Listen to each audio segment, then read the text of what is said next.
ठीक सोने मेरे प्यारे बाળકો मैं हर बार तमने एक मजेदार कहानी सुनाऊं सू। आज मैं इसे बाળका खातर एक कहानी लाई सू जो बेवजह घने बोलने हैं। बात काम की हो या ना हो, बात बोलन का सही टाइम हो कि ना हो, पर उन्हें घना बोलना ही बोलना। तो बाળકો, जो लोग घने बोलने हैं उन्हें क्या नुकसान उठाना पड़े है, इस कहानी के जरिए तब मैं समझाऊंगी।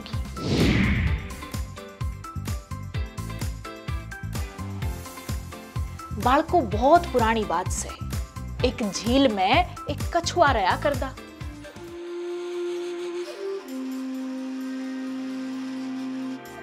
कछुए की दोस्ती हंस के जोड़े तो होगी।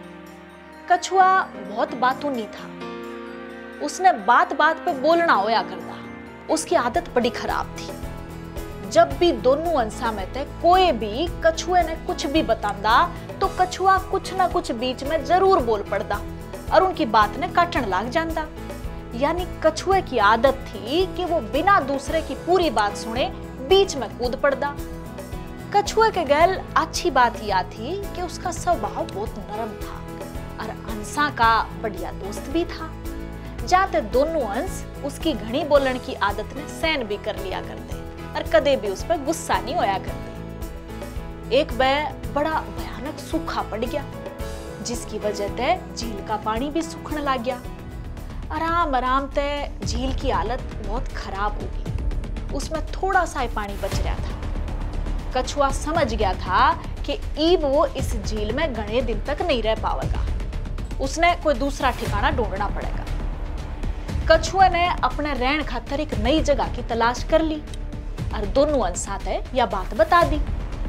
अंसा ने कछुए की बात सुनी और उन्हें कछुए के खातर एक नया ठिकाना टो दिया। एक दिन अंसा का जोड़ा कछुए के दौरा आया और बोलिया, दोस्त, हमने तेरे रहन खातर एक नई झील तलाश ली, तू बड़े आराम से रहिए। पर वह झील आड़े थे 50 कोस की दूरी पे से।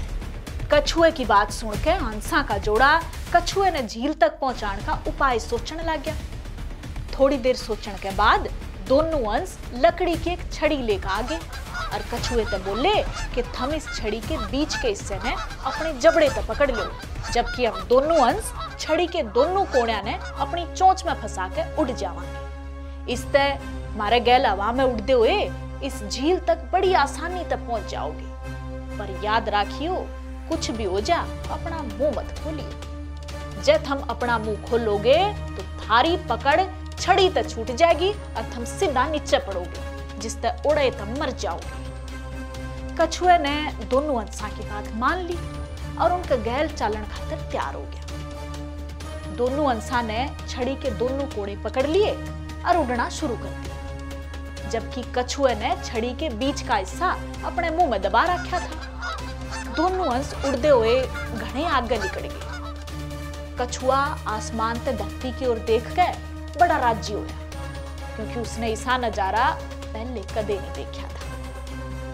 कछुआ अपने मन की बात दोनों अंसा ने बताना चाहा था, पर दोनों को चेतावनी दी गई थी कि जब हम अपना मुंह खोलोगे तो फिर नुकसान हो सकता है।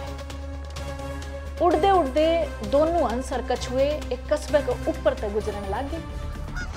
दोनों अंसा ने कछुए के गैल उड़दा हुआ देख के गांव के लोग हैरान हो गए। गांव के लोगों की भीड़ इकट्ठी हो गई। सबकी निगाह ऊपर की ओर थी।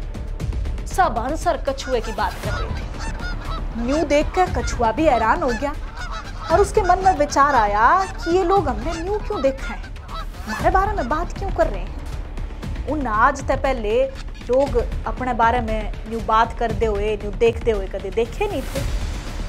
लाख कोशिशों के बाद भी कछुआ खुद ने बोलन ते नहीं रोक पाया। जो करे कछुए ने बोलन खातर अपना मुंह खोल लिया, उसकी पकड़ छड़ी ते छूट गई और सीधा जमीन पे पड़ गया। जमीन पे पड़ दे उसकी मौत होगी। हंसा ने इस बात का बड़ा दुख हुआ कि लाख समझाने के बाद भी कछुए को यह बात समझ में नहीं आई कि उसने मुंह कद खोलना है कद नहीं, जिसकी वजह से उसने अपनी जान गंवानी पड़ी।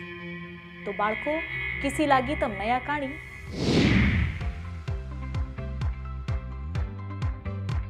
या कहानी हमने सीख देवे है कि हमने बिना वजह बिना मतलब के कुछ भी नहीं बोलना चाहिए। न्यू करन तो मारा ही नुकसान हुआ है। यह सीख हमेशा ध्यान रखियो। मैं चालू सू, दोबारा फिर आऊंगी एक और बढ़िया सी कहानी।